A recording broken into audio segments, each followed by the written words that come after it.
আজকে তুমি কি রান্না করবে? কি রান্না করবে? বিস্কুট।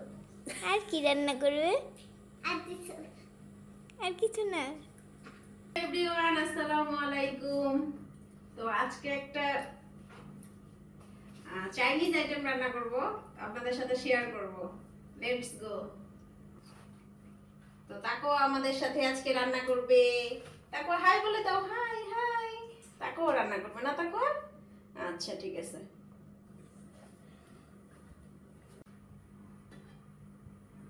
তো এই যে আমার বিদেশি খাবার, মানে চাইনিজ খাবার। তো এইটা দিয়ে আজকে আমি একটা নতুন আইটেম ট্রাই করতেছি। এইটার নাম সম্ভবত মান টোপা বা এইটা কিছু একটা, মনে নেই এখন। তবে এটা চাইনিজ খাবার। তো এই চাইনিজ খাবারটা আজকে রান্না করব উইথ নুডলস এটার সাথে। তো দেখি কেমন হয় রান্নাটা, ঠিক আছে? আমি মেন্টাল হিসেবে করতেছি, যদি ভালো লাগে নেক্সটে খাবো। এটা স্যুপের মতো আর কি। ব্যাস, এই যে পানি দিয়ে দিব। তো এই যে সরিষার তেল নিয়ে নিচ্ছি, একটু সরিষার তেল দিব ফ্লেভারের জন্য।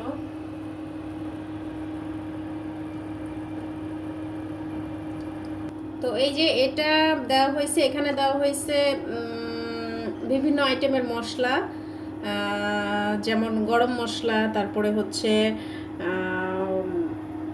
লবণ, জিরার গুঁড়া, ধনিয়ার গুঁড়া, এগুলো সবগুলো অল্প অল্প দিয়ে এটাকে এরকম গোল গোল করে নিয়েছে। আর এটার মধ্যে দিয়েছি হলো আটা আর হচ্ছে চালের গুঁড়া, দুইটা মিক্স করে তারপরে এরকম গোল গোল করে বানিয়ে নিয়েছি। তো এগুলো এখন পানিতে ছেড়ে দিব, পানিটা গরম হলে পানিতে ছেড়ে দিব। আর পানিতে তেল দিয়েছি যাতে এই জিনিসগুলো একটার সাথে একটা লেগে না যায়। হ্যাঁ, এরকম 2 বাটি বানাইছি, এখানে 1 বাটি আর 1 বাটি আছে, 2 বাটি আমরা পানির মধ্যে এখন দিয়ে দিব পানিটা গরম হলে।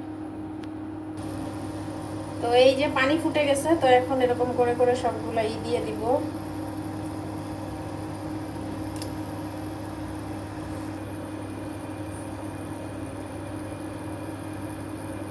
তো দিয়ে দিলাম সবগুলো, এখন ঢেকে দিব। তো এই যে ঢেকে দিলাম, এখন এটা ভালো মতো সিদ্ধ হতে হবে। ভালো মতো সিদ্ধ হলে দেন আমরা সস বানাবো। তো এখন একটু নুডলস দিয়ে দিব, এটা মোটামুটি সিদ্ধ হয়ে গেছে। এর মাঝখানে কয়েকবার নেড়ে দিচ্ছি। তো একটু নুডলস দিয়ে দিব। নুডলসটা হালকাই হলে এটাকে নামিয়ে ফেলবো। অল্প একটু হালকা সিদ্ধ দিয়ে নামিয়ে ফেলবো। তারপর হচ্ছে সস রেডি করে আর একটু জাল করব। সবগুলোই কিন্তু আমার একদম একটার সাথে একটা লাগে নাই, সবগুলোই সুন্দর আছে। এখন নুডলসটা সিদ্ধ হোক।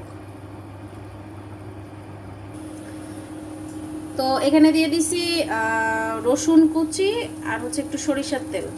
এটার মধ্যে বিভিন্ন সস দিব, সসটা বাগার দিব, বাগার দিয়ে ওইটার মধ্যে ঢেলে দিয়ে ওইটাকে আরেকটু জাল করব, যাতে ভিতরে মানে এই সসের এটা একটু ফিলিংটা ঢুকে আর কি ভিতরে। তো এই যে সস দিয়ে দিব, রসুনটা ভেজে নিচ্ছি। এখানে দিয়ে দিব সাদা এই যে এই সসটা, মানে এটা চিলি সস।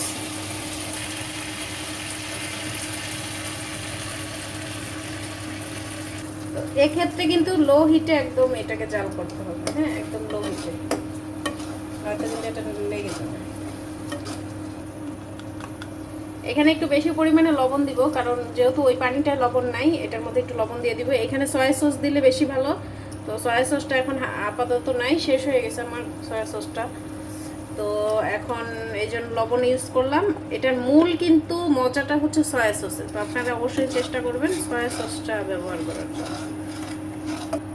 দিয়ে দিব একটু কাঁচামরিচ। তো এখানে একটু দিয়ে দিব হচ্ছে চিকেন মশলা। তো এই পর্যায়ে দিয়ে দিব লেবুর রস, অর্ধেক লেবুর রসটা পুরোটাই দিয়ে দিব। তো এই পর্যায়ে দিয়ে দিচ্ছি এই যে ঝোলগুলো।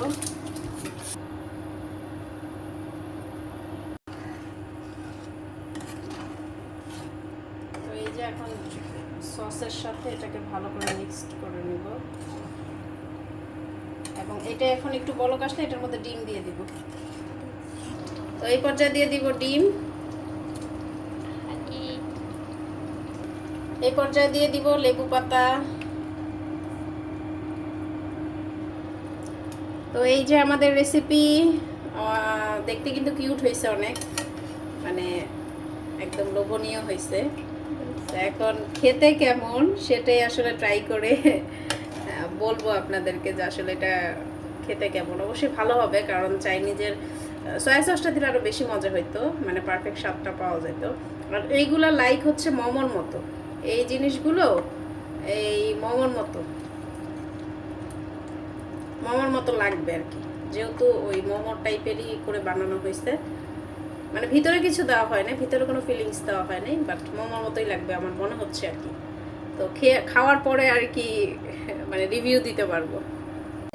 তো এটা হচ্ছে এই যে ফাইনাল লুক। তো এখন খাইলে বোঝা যাবে যে আসলে কেমন টেস্টি। তো আসেন ট্রাই করি।